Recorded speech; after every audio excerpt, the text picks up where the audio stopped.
Puede conectar a cualquiera en cualquier parte a través de una red que se extiende por el mundo entero. Muy controvertido en el momento de su invención, es ahora una línea vital. And what is your emergency? Una base para el entretenimiento y una herramienta sin igual para la comunicación entre personas. Pero no garantiza la intimidad. Ahora, el teléfono en Maravillas Modernas.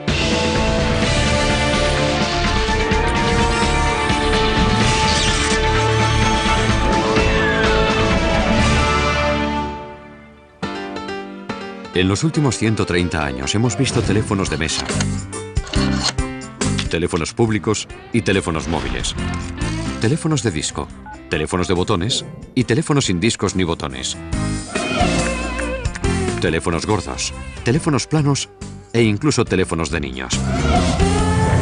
Pero con independencia de su forma, tamaño, color o configuración, todos los teléfonos tienen que estar conectados a una red. Actualmente la operadora AT&T gestiona la mayor red del mundo. El centro de operaciones globales de la red se encuentra en Bedminster, Nueva Jersey. Las 144 pantallas del centro muestran datos en tiempo real que representan el flujo de voz y del tráfico de información. Este tráfico tiene lugar entre abonados de AT&T en 240 países del mundo. Este es el punto neurálgico de la red de AT&T. 18.600 metros cuadrados de instalaciones diseñadas para supervisar y gestionar las redes de AT&T en todo el mundo. Cuando se produce algún desastre natural o se está preparando algún gran acontecimiento internacional, o incluso si algún programa de televisión celebra una gran votación esa noche, todo eso afecta al tráfico de comunicaciones. Y lo que hacemos aquí, en estas instalaciones, es vigilarlo. Vigilamos esos eventos y tomamos las acciones necesarias para asegurar que las comunicaciones de nuestros clientes sean siempre satisfactorias y consigan siempre llevarse a cabo. Los técnicos de gestión de la red pueden anticiparse a los posibles cuellos de botella y redirigir el tráfico de llamadas para evitarlos. La información que se recoge en esta central llega desde más de 5.000 centralitas que AT&T opera en todo el mundo. Una de esas centralitas es la que se conoce como SF21, situada al sur del Market District de San Francisco. Aquí, cada día, se conectan 10 millones de llamadas entre abonados de AT&T a través de estas hileras de conmutadores conocidos como DMS. Todas nuestras llamadas se dirigen a través de un sistema multiplexor digital o DMS. Pasan por estos conmutadores y salen hacia todas las partes del mundo para dar servicio a nuestros clientes. Cuando un cliente normal de AT&T servido por el SF21 realiza una llamada, la transmisión fluye desde su hogar u oficina a través de un par de cables finos de cobre hasta una línea principal. Esta, a su vez, alimenta a la centralita. La línea principal entra en el edificio por una sala subterránea con condiciones de temperatura controladas donde se empalman los cables. El conducto naranja contiene los cables de fibra óptica de alta capacidad que entran y salen de la centralita, pero la gran mayoría de las llamadas que llegan a la centralita provienen de los grandes cables de distribución de cobre. En este caso se trata de un cable de cobre de 3.600 pares, muy parecido a los que se usaban en la época de Alexander Graham Bell. La tecnología no ha cambiado. El cable de 3.600 pares se divide en 36 cables de 100 pares que llegan hasta la estructura principal de distribución en la siguiente planta. En la estructura principal de distribución, los cables de 100 pares vuelven a dividirse en líneas individuales de clientes conocidos como pares trenzados. Desde ahí, la llamada se dirige hacia los conmutadores del sistema DMS. Aquí tenemos las placas de las líneas individuales. Cada una de estas representa una línea de un cliente de AT&T conectada desde la estructura principal de distribución a la placa de la línea. Aquí tiene lugar la conversión de analógico a digital y la señal digital se envía hacia el mundo exterior a través de los cables de fibra óptica. El cable de fibra óptica fue inventado en 1970 por Corning Glass. Convirtiendo la señal analógica o digital en una señal óptica correspondiente, puede enviarse a través de un hilo de fibra óptica a casi la velocidad de la luz.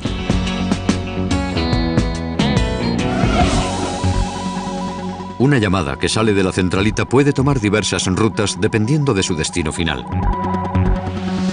Este puede ser una línea terrestre de larga distancia o un transmisor de microondas en zonas no conectadas por líneas terrestres. Si la llamada va dirigida al extranjero, puede emitirse vía satélite o dirigirse a través de un cable bajo el mar. La información que indica a dónde tiene que ir la llamada está codificada en el número de teléfono, que consta de 3 partes: el código de área, el prefijo y el número del abonado. El código de área indica al conmutador en qué línea de larga distancia poner la llamada. El prefijo de 3 dígitos dirige la llamada a una centralita individual. Un conmutador de la centralita lee el número de 4 dígitos del abonado y a continuación dirige la llamada hacia el correspondiente hogar u oficina. Hoy día damos por hecho la marcación directa, pero en un principio los teléfonos no tenían discos ni botones. Las llamadas tenían que dirigirse a mano, para lo cual se utilizaban operadores humanos. Tenían que indicar al operador con quién querían hablar. El operador tenía que tomar la decisión sobre si era una llamada local y podían gestionarla de forma local o si era una llamada a larga distancia. Y pasaría a través de una centralita donde había grandes hileras de conmutadores y operadores conectando las líneas. Antes de 1920 se añadieron discos de marcación a los teléfonos y los operadores empezaron a ser sustituidos por equipos de conmutación electromecánica que empleaban motores, bielas y relés. El Museo de Telecomunicaciones de Seattle, Washington, alberga 1000 metros cuadrados de equipos de conmutación electromecánica de aquella época. Gracias a un equipo de técnicos retirados de la compañía telefónica, aún sigue funcionando todo, incluido este primitivo conmutador electromecánico llamado paso a paso. Cada uno de estos conmutadores responde a lo que se marca en el disco del teléfono.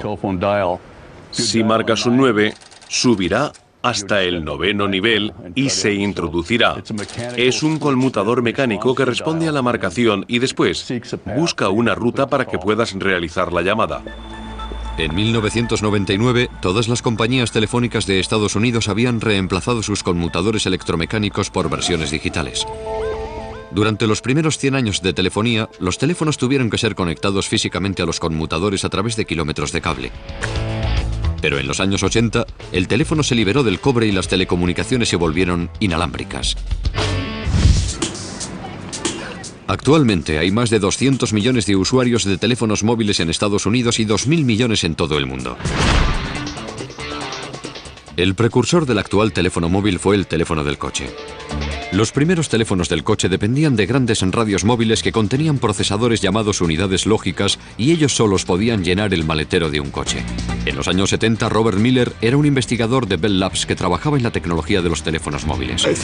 Creo que me di cuenta de lo que iba a ser el futuro, el día en que uno de los empleados de Bell Labs, que estaba encargado de diseñar la llamada unidad lógica, llegó corriendo al laboratorio y dijo: acabo de oír que una nueva compañía llamada Intel acaba de sacar un microordenador al que han llamado 8008, que puede hacerlo todo dentro de esta unidad lógica. Nos quedamos paralizados. Aquel momento fue como una epifanía. Lo cambió todo. Esa epifanía dio lugar al primer teléfono verdaderamente móvil, el Motorola Dynatac 8000X, al que llamaron el ladrillo por su peso y tamaño. El Dynatac se vendía por 2.900 euros más la cuota mensual de servicio. Se tuvo que crear un nuevo tipo de red para conectar los teléfonos móviles. Se llamaba tecnología celular. Un sistema celular cubre una ciudad con varias antenas pequeñas. Cada una da servicio a una zona, o célula, de un radio de hasta 13 kilómetros. Cuando un cliente se mueve con un teléfono inalámbrico de una célula a otra, los ordenadores cambian automáticamente la llamada a la antena de la célula siguiente. Las torres de telefonía celular o telefonía móvil son ahora algo común en nuestro paisaje. Debido a ciertas leyes locales, algunos proveedores de telefonía móvil como Singular han diseñado estas torres que no parecen torres de telefonía móvil. Aunque se disfracen todas las torres, funcionan igual.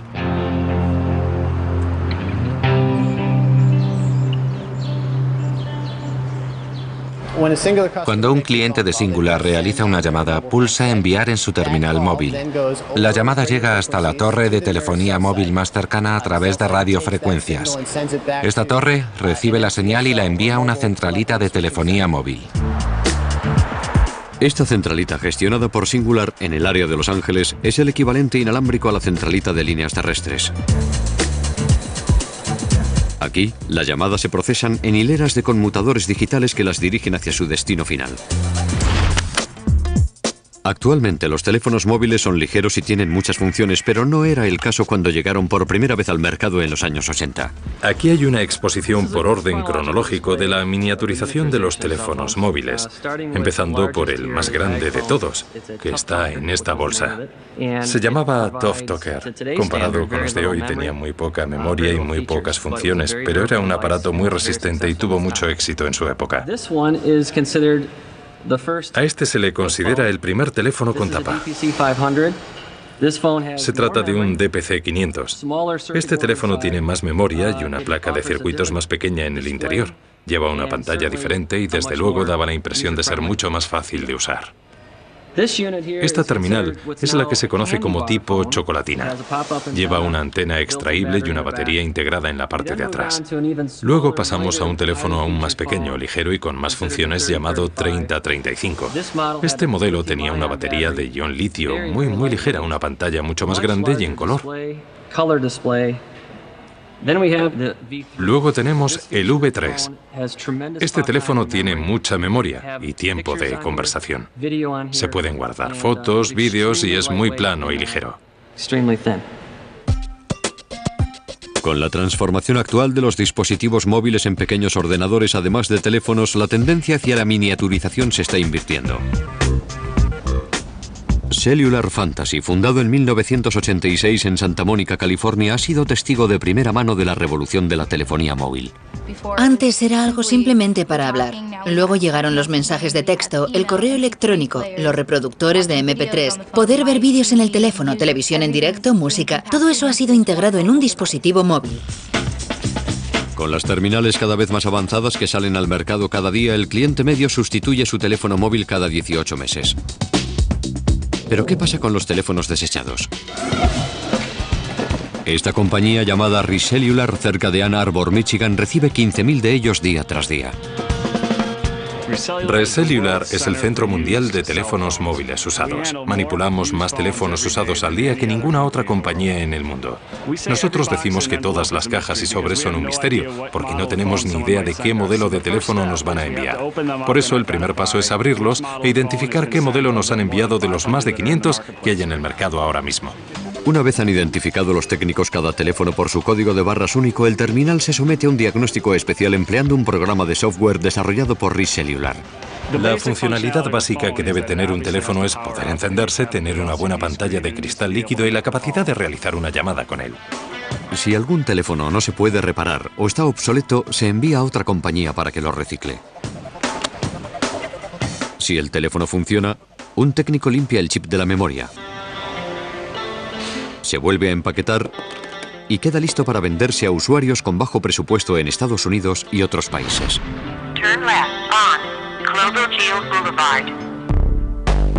Los teléfonos móviles actuales, llenos de funciones, nos conectan de formas nunca imaginadas por el inventor original del teléfono. ¿Creen que saben quién es? Pues vuelvan a pensarlo.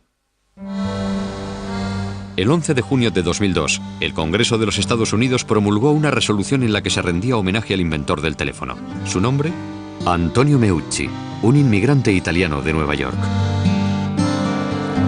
La mayoría de la gente conoce a Alexander Graham Bell como inventor del teléfono, pero hay datos que dicen que Meucci demostró un dispositivo electromagnético de comunicación por voz que él llamó el teletráfono en 1860, 26 años antes de que Bell se llevara el mérito de inventar el teléfono. En 1871, Meucci sufrió varias quemaduras en un accidente de barco que le dejó sin dinero ni salud para seguir explotando su invento. A pesar del reconocimiento del Congreso, no todo el mundo está de acuerdo con que Meucci merezca llevarse el mérito. Lo que yo pienso de Meucci es que hay mucha diferencia entre inventar algo que puedas demostrar en un taller o en un laboratorio y algo que puedas vender comercialmente. Está claro que Meucci no tenía un teléfono comercializable, aunque tuviera algo con lo que poder demostrar algunos de los principios. Los principios que acabarían llevando a los primeros teléfonos comerciales se basaban en un concepto llamado corriente ondulante. Varios investigadores de la época creían que las ondas de sonido creadas por la voz humana podían convertirse por un dispositivo en una onda eléctrica continua, enviarse mediante cables y después volver a convertirse en voz en el otro extremo. A mediados de la década de 1870, dos inventores competían codo con codo por patentar dicho dispositivo: Alexander Graham Bell de Boston y su rival de Chicago, Elisha Gray. Sería Bell quien lo consiguiera. Esta es una réplica del primer teléfono, el llamado transmisor líquido que Alexander Graham Bell inventó el día 10 de marzo de 1876 y, según cuenta la historia, gritó al micrófono el transmisor: «Señor Watson, venga aquí, quiero verle». Y su ayudante, Thomas Watson, oyó la frase completa en el otro extremo. Cuando Bell habló dentro de ese cono, las ondas de sonido desplazaron un diafragma de pergamino. Este diafragma movió una fina biela de metal hacia arriba y abajo en una taza de agua que se había hecho conductiva añadiéndole ácido. La señal eléctrica fluctuante fue enviada a través de cables de cobre hasta un receptor donde la corriente hizo que una lengüeta de hierro vibrara, reproduciendo la voz de Bell. Alexander Graham Bell solicitó la patente de su teléfono el 14 de febrero de 1876, al parecer 2 horas antes de que Elisha Gray rellenara una solicitud preliminar por su aparato telefónico. 3 semanas más tarde, se concedió oficialmente la patente a Bell, pero esto sigue siendo fuente de controversia. Resulta que unos 10 años más tarde, el encargado de examinar la patente, el responsable de patentes de aparatos eléctricos, un hombre llamado Mayor Sinus Wilbur, declaró que había sido sobornado por el abogado de Bell y por el mismo Bell por una suma de 150 euros para que pusiera la fecha de la solicitud de Bell anterior a la de Gray, además de para enseñarle a Bell la solicitud de Gray. Por eso sigue siendo una cuestión abierta, al menos en mi opinión, lo de si se debe atribuir la invención del teléfono a Bell o a Gray. Armado con su patente, Bell obtuvo respaldo financiero y se dispuso a crear la primera red de telefonía en Estados Unidos. Llegó a llamarse Bell System. En 1899, Bell System se convirtió en una filial de American Telephone and Telegraph, o ATT. Cuando las patentes de Bell caducaron en 1893 y 1894, aparecieron más de 6.000 compañías telefónicas independientes en todo el país. Cada una de ellas dispuso sus propias líneas de teléfono, amenazando con bloquear el cielo en algunas ciudades. ATT comenzó a comprar algunas de las compañías independientes con el fin de intentar reforzar su negocio, pero esto condujo al gobierno federal a presentar una ley antimonopolio contra ATT en 1913. No obstante, la compañía de Bell estaba preparada para luchar. Dijeron que si iban a montar un sistema telefónico en toda la nación, no tenía sentido montar 2, 3 o 5 sistemas telefónicos en todo el país. Los sistemas telefónicos son caros de construir si se quiere conectar todo el país. Así que ATT convenció al gobierno federal de que lo más lógico era que una sola compañía telefónica designada proporcionara un servicio universal. ATT aceptó la normativa federal a cambio de ser la compañía telefónica dominante en Estados Unidos. ATT y su brazo investigador, los laboratorios Bell, se dispusieron a completar una red de larga distancia que conectaría ciudades de todo Estados Unidos. Poco después de la invención del teléfono, surgieron rápidamente pequeñas redes locales en ciudades de todo el país. Pero no había líneas que conectaran estas redes locales entre sí. En 1885, ATT extendió su primer cable de larga distancia entre Nueva York y Filadelfia. 7 años más tarde, ya era posible llamar desde Nueva York a Chicago. En 1915 podía llamarse desde Nueva York a San Francisco. La red telefónica completa de costa a costa constaba de simples alambres de cobre, atados de poste a poste o sujetos en cables y enterrados bajo tierra.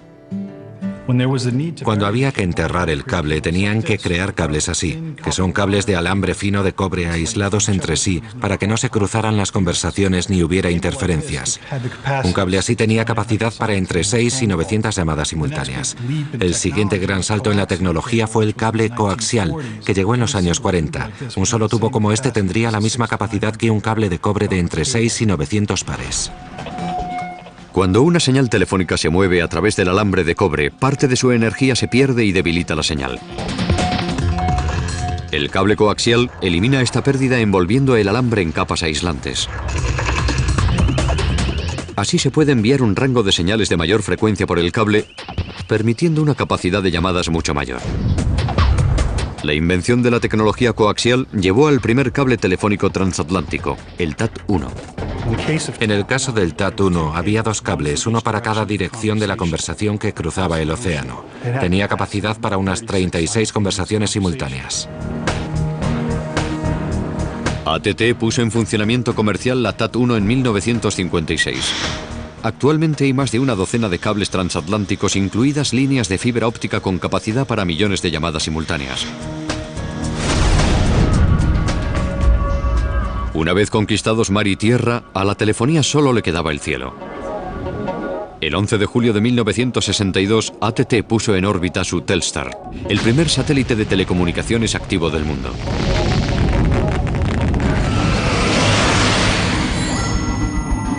El Telstar recibía señales emitidas de la estación terrestre de AT&T en Andover, Maine.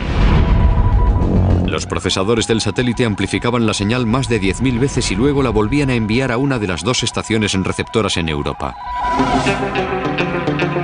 Actualmente hay una copia completamente funcional del Telstar original en el vestíbulo de la sede central de los laboratorios Bell en Nueva Jersey. Los laboratorios Bell acababan de inventar la célula solar. La superficie del satélite Telstar, que tenía un diámetro de 86 centímetros, estaba cubierta por 3.600 células solares. Así es como conseguía alimentarse. AT&T expandió su red por todo el mundo hasta convertirse en la mayor corporación del planeta. En 1974 empleaba a 1 millón de personas y controlaba el 80% del mercado telefónico en Estados Unidos. Ese mismo año, los reguladores federales de las leyes antimonopolio intentaron de nuevo deshacer AT&T. En 1982, la compañía aceptó desinvertir el 75% de sus activos. Las 22 compañías de Bell Telephone, propiedad de AT&T con el 100% de su capital, fueron reorganizadas en 7 compañías regionales totalmente independientes conocidas como Baby Bells. La idea era que las Baby Bells proporcionaran el servicio telefónico local mientras AT&T competiría en el mercado de larga distancia. Mientras la red telefónica evolucionaba desde los cables de cobre atados a postes a señales emitidas a través del espacio exterior, el terminal telefónico experimentó también su propia transformación. Los primeros teléfonos disponibles comercialmente se alojaban en cajas de madera. El teléfono que estoy sujetando aquí es un teléfono de batería común de Western Electric de 1896. En cuanto se levantaba el auricular, enviaba una señal al operador. El operador telefónico sabría que alguien estaba intentando realizar una llamada y diría, número por favor, y entonces conectaría el circuito. En los albores del siglo XX, los elegantes teléfonos tipo candelabro hechos de níquel causaron furor. Estos son los primeros terminales de mesa o teléfonos de mesa que se ofrecieron a los abonados. Después de realizar la llamada, de hablar con tu amigo, colgabas el auricular en el gancho y esa acción se llamaba colgar. Ahí es donde se originó el término. En la década de los 20, los diseñadores de Bell Telephone unieron la pieza para el oído con la de la boca en una sola unidad. Este modelo acabaría convirtiéndose en el más duradero del sistema Bell, la serie 500. La serie 500 fue lanzada en 1949 y siguió fabricándose hasta 1983.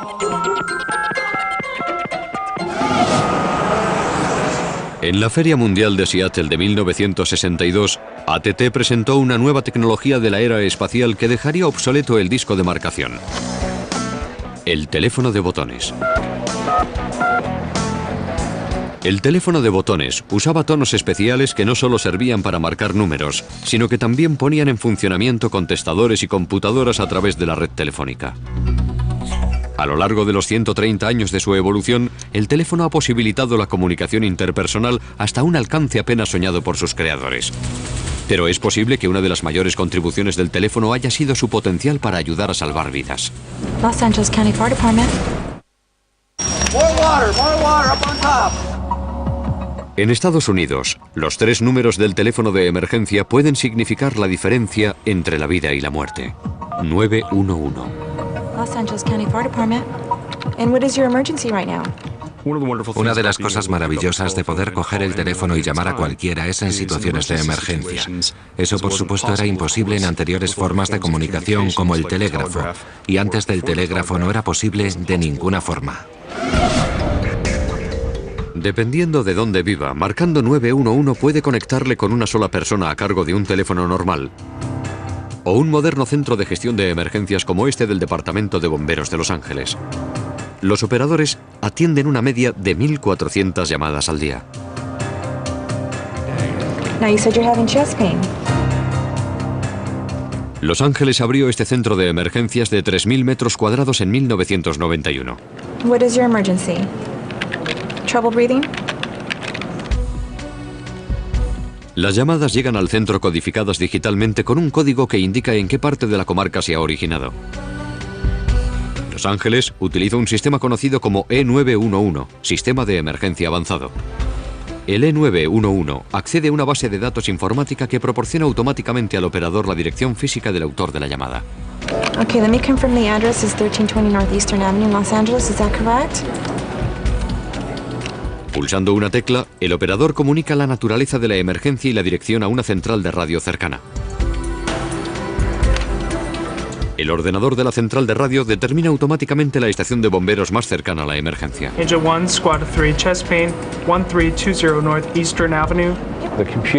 El ordenador enviará una señal digital a través de las ondas, la cual se recibirá en las estaciones de bomberos con toda la información sobre la emergencia, el lugar y el tipo de emergencia al que se les envía.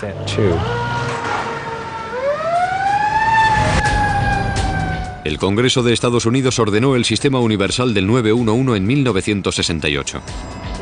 Se eligió este número porque seguía la línea de otros números de servicio como el 411 para información y el 611 para reparaciones. Actualmente un 96% aproximadamente del territorio de los Estados Unidos está cubierto por algún tipo de servicio del 911.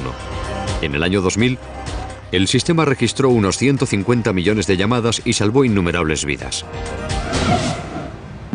Pero puesto que cada vez hay más gente que usa el teléfono móvil como teléfono principal, los centros del 911 tienen más dificultad en determinar la procedencia de la llamada. Con los móviles más antiguos que usan redes más antiguas, solo se puede ubicar la torre de telefonía más cercana. Puesto que las torres suelen estar separadas por 8 kilómetros y pueden llegar hasta más de 30, solo se puede tener una vaga idea de la situación del teléfono móvil. La situación de los teléfonos móviles más modernos puede ubicarse usando una triangulación basada en la red. Se puede medir la fuerza de la señal del móvil entre 3 o 4 torres, lo que permite obtener una precisión de más o menos 2 campos de fútbol. El método más preciso es el de la tecnología GPS. El GPS, o Sistema de Posicionamiento Global, utiliza una constelación de satélites para triangular la ubicación del móvil con función GPS. Actualmente, alrededor de la mitad de los 200 millones de teléfonos móviles de Estados Unidos tienen función GPS. Prepare to turn right in 0.3 miles. Si dispone de un móvil con la última tecnología con chip para GPS, podremos localizarle en el mapa con independencia de dónde se encuentre. En los laboratorios Lucent-Bell de Murray Hill, Nueva Jersey, los investigadores han desarrollado un nuevo servicio de seguimiento para el teléfono móvil llamado iLocator. Con el iLocator, el abonado puede encontrar la situación exacta de cualquier otro móvil con función GPS. Mientras el teléfono móvil se halle conectado, iLocator puede ayudar a los padres a saber dónde se encuentran sus hijos en todo momento o ayudar a los servicios de emergencia a encontrar personas si se ha producido algún desastre. En los casos en los que alguna persona tenga su teléfono móvil, pero no pueda hablar y esté atrapada en un edificio, el personal de emergencias puede utilizar las tecnologías de localización para encontrarlo. Con la siguiente generación de tecnología de localización, el usuario podrá crear lo que se llama una valla geográfica. Tal y como se demuestra aquí con el Virtual Earth de Microsoft, cuando algún teléfono móvil especificado que tenga función GPS entre o salga de la valla, la red enviará automáticamente un mensaje al teléfono móvil del usuario. Digamos que yo soy un padre y que quiero crear una valla geográfica para que cuando mi hijo entre en la calle 34 con Park Avenue, yo reciba un mensaje que diga que ha llegado bien. Este icono representa el teléfono móvil moviéndose hacia la valla geográfica designada. En el momento en el que el teléfono cruce la valla, me está sonando el teléfono porque acabo de recibir un mensaje de texto con el contenido de texto que hemos introducido para indicarme que Rohan ha llegado bien a casa.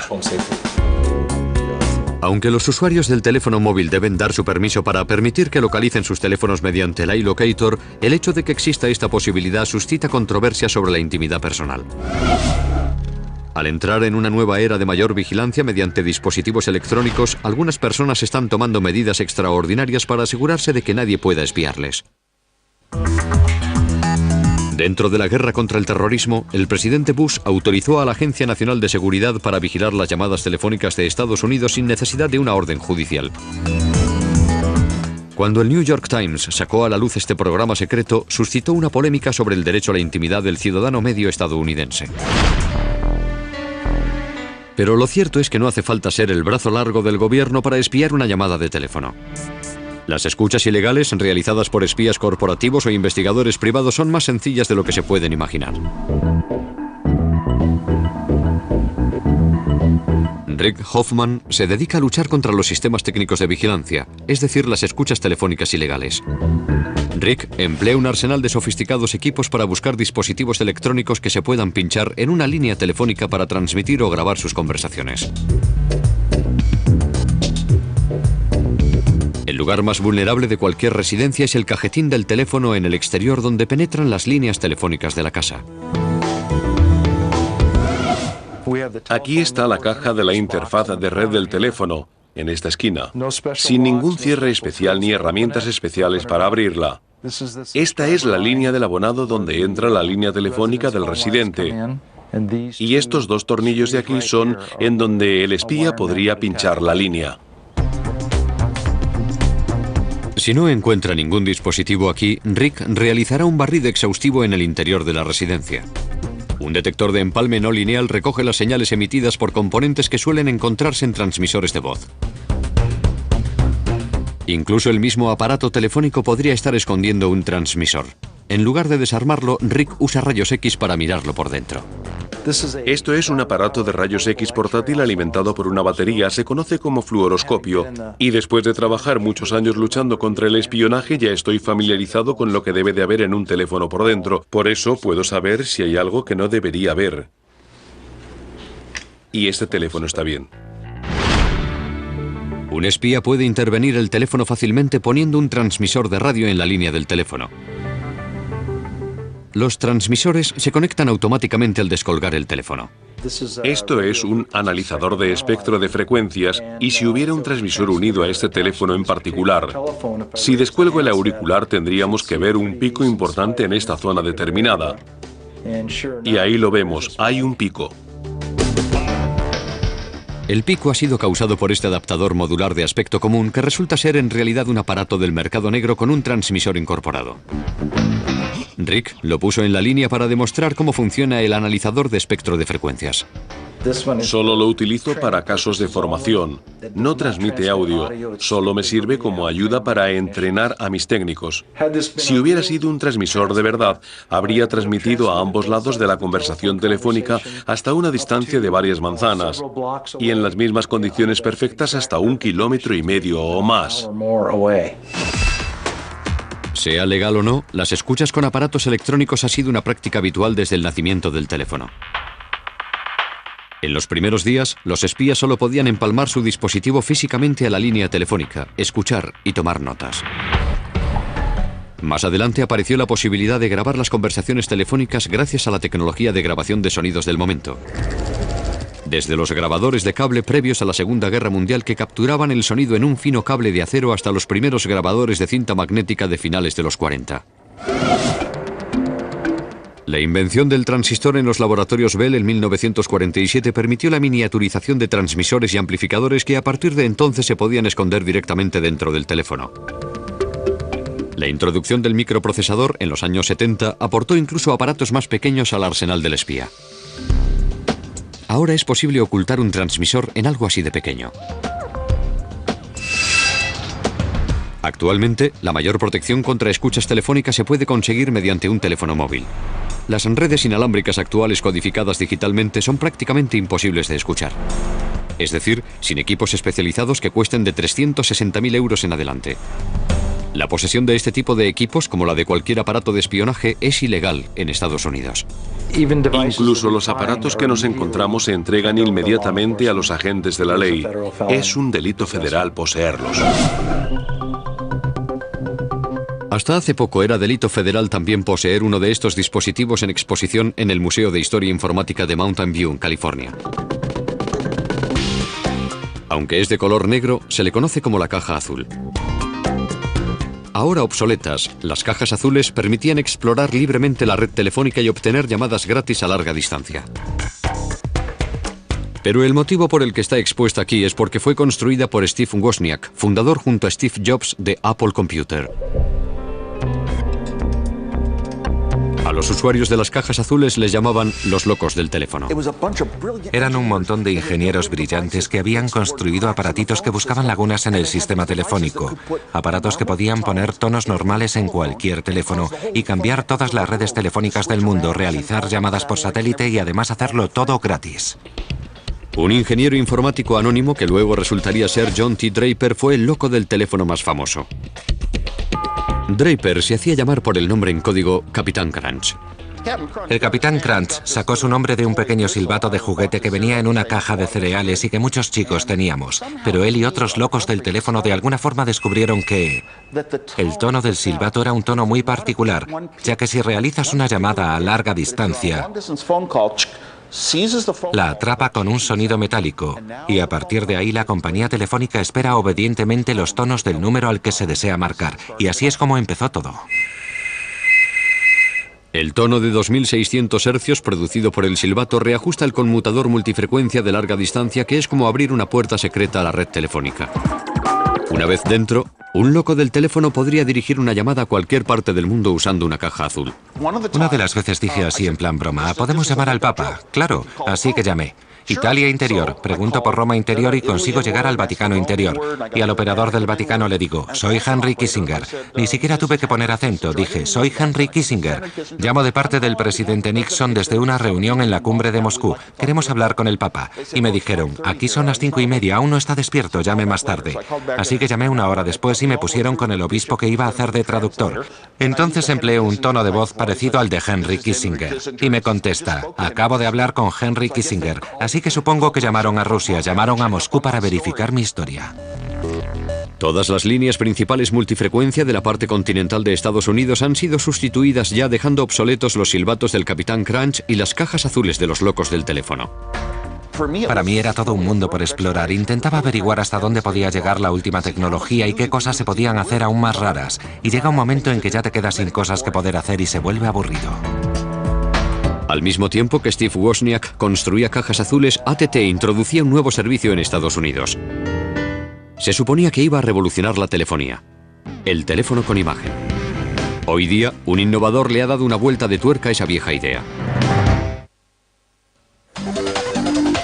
Como algún inventor se cruza en su camino, así es como nos comunicaremos en el futuro. Hi, Brent. Hey, Jennifer. Les presento a Sparky, un prototipo de videoteléfono robótico hecho con tecnologías simples. Como se ve en esta demostración, Sparky usa cámaras de vídeo de doble sentido y un controlador de radio para que una persona que esté fija en un sitio pueda moverse y comunicarse con personas que están en otros lugares. Creo que Sparky es una extensión natural de lo que fue la promesa del teléfono en su origen. La gente muchas veces se queda sorprendida de lo cómodo que le resulta comunicarse con Sparky y de repente se encuentran manteniendo conversaciones íntimas y prácticamente se olvidan del hecho de que están hablando con un aparato de metal de más de 130 kilos. Hablan con la persona como si estuviera allí mismo. Hey, Jennifer. La versión 2.0 de Sparky está revestida con un elegante armazón y se podrá utilizar a través de Internet mediante conexión inalámbrica. Sparky es una versión móvil actualizada del teléfono con imagen original. AT&T estrenó su maravilla de la era espacial en la Feria Mundial de 1964 y fue puesto en servicio comercial en 1970.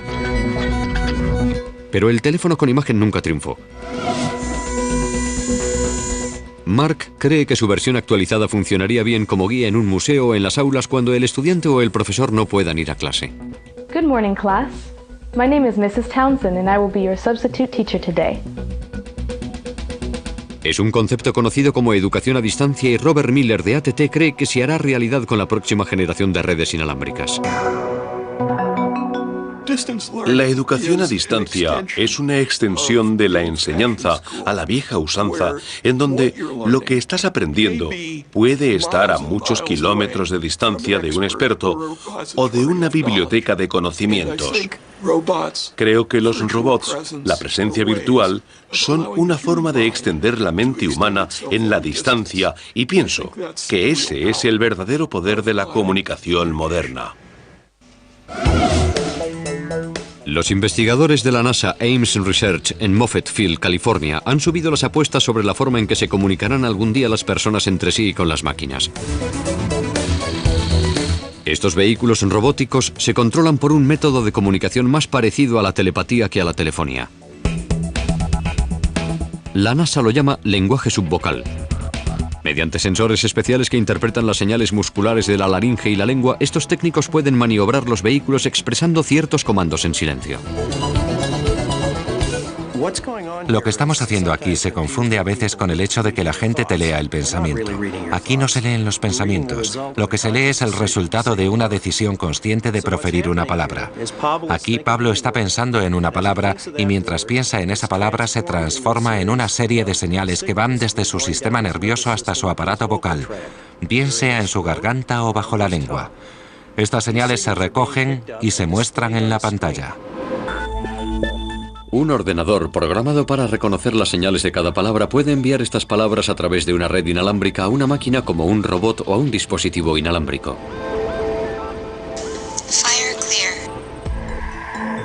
La NASA está desarrollando la tecnología subvocal para los astronautas, bomberos, soldados en combate y otras personas que trabajen en entornos muy ruidosos donde pueda resultar difícil comunicarse a voces.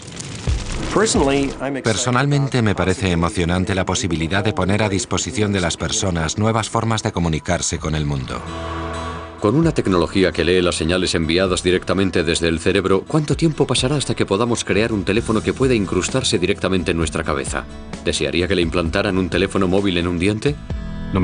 No importa lo pequeños que lleguen a ser, sigue existiendo un mayor nivel de comodidad en sostener el aparato en contraposición a que se lo implanten a uno en el cuerpo. Creo que la gente siempre preferirá tener la sensación de estar en control teniendo esa cosa en su mano. Y esa cosa es el teléfono. Creo que nuestro mundo se está convirtiendo en un lugar más pequeño gracias a las comunicaciones y los conocimientos que compartimos se están dispersando tanto que necesitamos una buena red que aúne a toda la comunidad de personas. Creo que al final eso podría evitar que acabemos haciéndonos saltar por los aires.